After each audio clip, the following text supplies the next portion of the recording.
34-26, the Vikings improving to 6-8 on the year. The Cowboys 6-7-1, and the 2025 season falls at home here.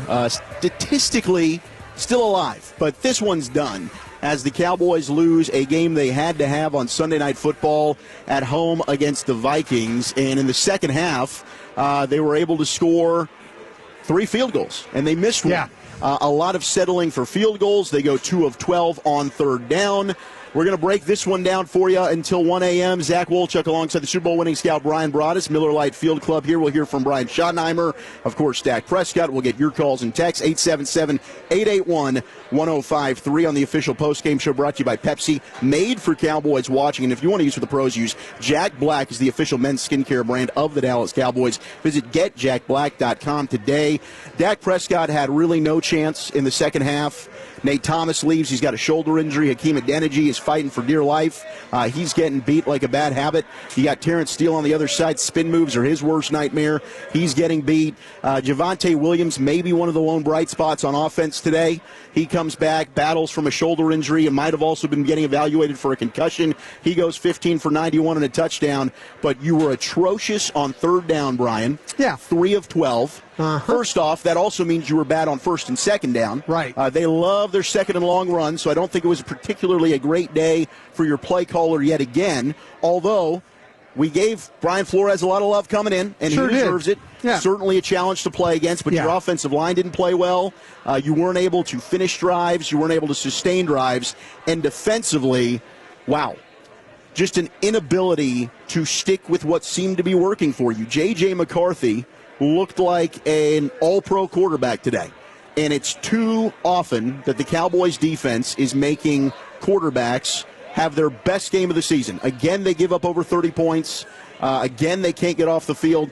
I believe it was 6 of the last 7 drives, and I'll go back and check this, that Minnesota scored on. Yeah. So it's just, it's unacceptable. And early on, we talked about this, Brian, it seemed like they had success when they sent pressure. They're able to get that first turnover of the game, the interception. Right. Donovan Wilson tips it. You got Quinnen Williams with an interception. They're able to get the fake field goal to sustain that drive. They score a touchdown with Javonte Williams. First time since Week 7. Week 7, they've scored an offensive touchdown to open the game. Their slow starts have crushed this team all year long. But defensively, I don't know what else you're supposed to do. We can go through and look at how many of these players on defense should be back and starting next year. I think that's totally fair to say. They tried to get better. They added Quinnen Williams. You get Revel back. He was a bright spot, I thought, on defense. Logan Wilson, I still saw a lot of 59 out there on the field. Thought we were going to get more Logan Wilson. Might have gotten ball sacked on that one, fellas. But I don't know half the time what Eberflus is thinking. And rushing 3 on fourth down and dropping into coverage certainly wasn't going to be successful against this quarterback. You've got to get pressure. And this team could not do it by rushing 3 or 4. And when they did blitz, it seemed like it was more successful. But your defensive coordinator, this was a fireable offense today. The whole year has been for the most part. I know Brad said to be kind. I don't think you can be kind when your season's just been lost again.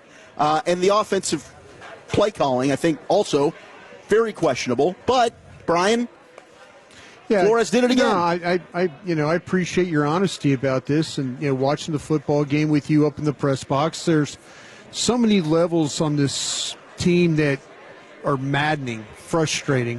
When you start to really, look at things. Going into this game, you knew all week long we really kind of talked about how the different looks. It really wasn't Minnesota's defense that was the problem. It was actually Minnesota's offense.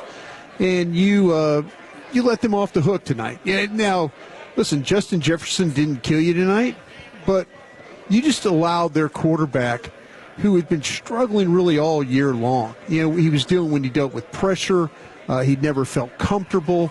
But, you allowed him to sit in the pocket, and he is one of the quarterbacks in the league that, when he's making downfield throws, one of the least accurate quarterbacks.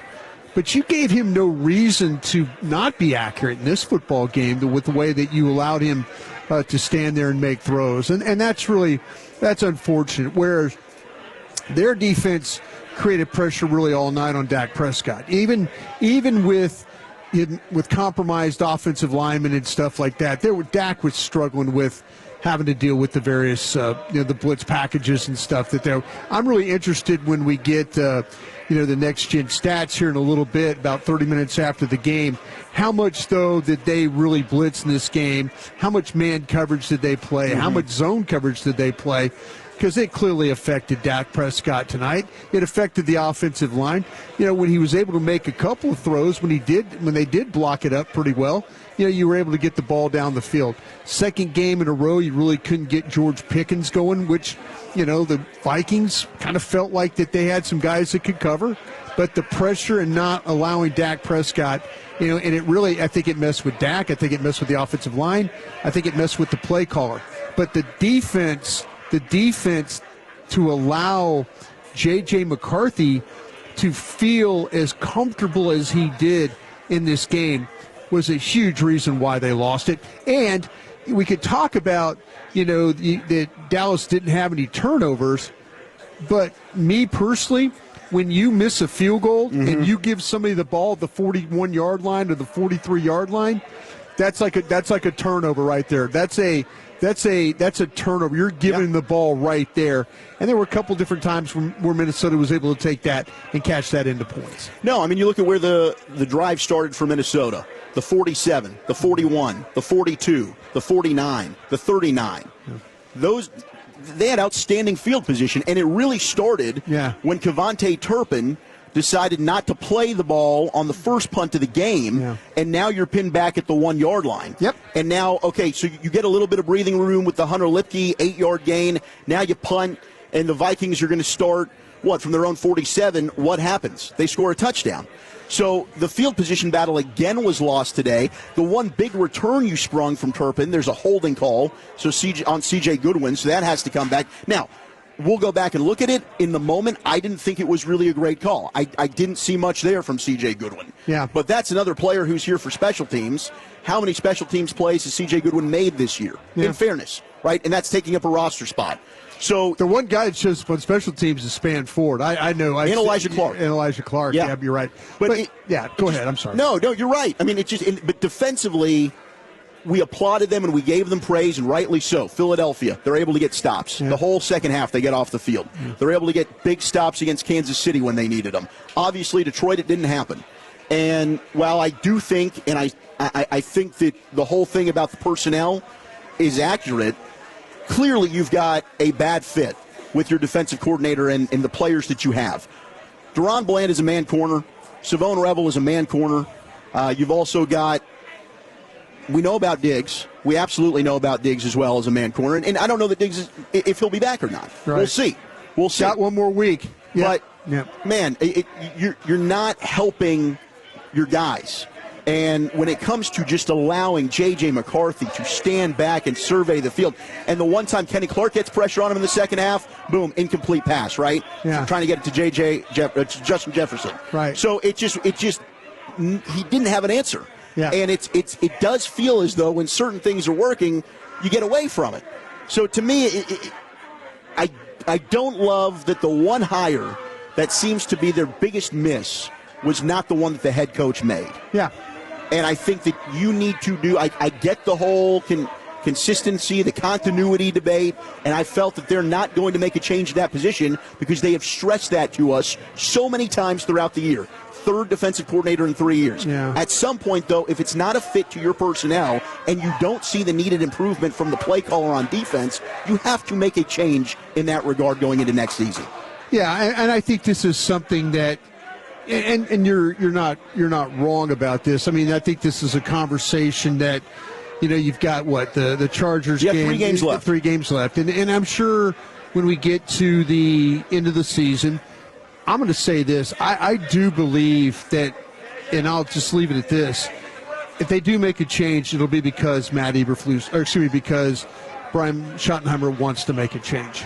I don't think it's necessarily, and I think you're absolutely right. I think with Jerry Jones, Stephen Jones, I think they're listen, let's try and keep the continuity. Let's not keep having a revolving door here. But if Matt Eberflus wants to make a change, and earlier in this game tonight, when they had to use a timeout because of some sideline problems with the defense. And you see Eberflus looking over at Flus like it looked like what the F are we doing? That kind of thing. So let's let this thing play out that way. And tonight we try and kind of figure out the issues. But Minnesota, give them credit. We knew coming into the game they were going to muddy looks, give you a lot of different problems with some of their blitz packages, with some of their pressure. It didn't help that at times Williams got knocked out of the game. Hunter Lipke got knocked out of the game.